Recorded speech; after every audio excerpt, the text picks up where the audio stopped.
ലോക ചാപ്റ്റർ 1 തിയേറ്ററുകൾ തരംഗമായി കൊണ്ടിരിക്കുമ്പോഴും സിനിമയെ രൂക്ഷമായി വിമർശിച്ചുകൊണ്ട് വിദ്യാഭ്യാസ വിദഗ്ധനും കേരള യൂണിവേഴ്സിറ്റി മുൻ വിസിയുമായിരുന്ന ഡോക്ടർ ബി ഇക്ബാൽ രംഗത്തെത്തിയിരിക്കുകയാണ്. മലയാള സിനിമയിൽ യക്ഷിബാധ എന്ന തലക്കെട്ടോടെയാണ് കുറിപ്പ്. മമ്മൂട്ടിയുടെ മകൻ നിർമ്മിച്ച ചിത്രമായതുകൊണ്ട് പലരും സത്യം പറയാൻ മടിക്കുന്നതെന്നും താൻ സത്യം തുറന്നു പറഞ്ഞേക്കാം എന്ന് പറഞ്ഞുകൊണ്ടാണ് അദ്ദേഹം സിനിമയെ കുറിച്ചുള്ള വിമർശനങ്ങൾ ഫേസ്ബുക്കിൽ കുറിച്ചത്. ഇത് വലിയൊരു കൊലച്ചതിയായി പോയി ദുൽഖറെ. ഇപ്പോഴത്തെ മലയാള സിനിമ സൂപ്പർ സ്റ്റാറുകളെ പിടികൂടിയ മെഗാ ബഡ്ജറ്റ് മാനിയ ദുൽഖറിനെയും ബാധിച്ചിരിക്കുന്നു.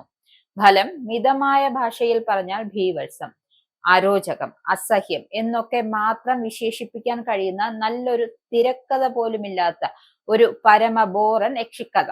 കടമറ്റത്ത് കത്തനാർ മുതൽ ഡ്രാക്കുള വരെ എത്രയോ യക്ഷി സിനിമകൾ കണ്ടുമടുത്ത പ്രേക്ഷകർക്ക് മുന്നിൽ ഇങ്ങനെ ഒരു അന്ധവിശ്വാസ ജഡിലമായ സിനിമ ദുൽഖറിനെ പോലെ ഒരു യുവ പ്രതിഭയിൽ നിന്നും തീരെ പ്രതീക്ഷിച്ചില്ല. റിയൽ സിനിമകളിലൊക്കെ ആവാം, അതിൽ തെറ്റില്ല. പക്ഷേ കലാമൂല്യം വേണം. അതിന്റെ തരുമ്പ് പോലും ചിത്രത്തിലില്ല.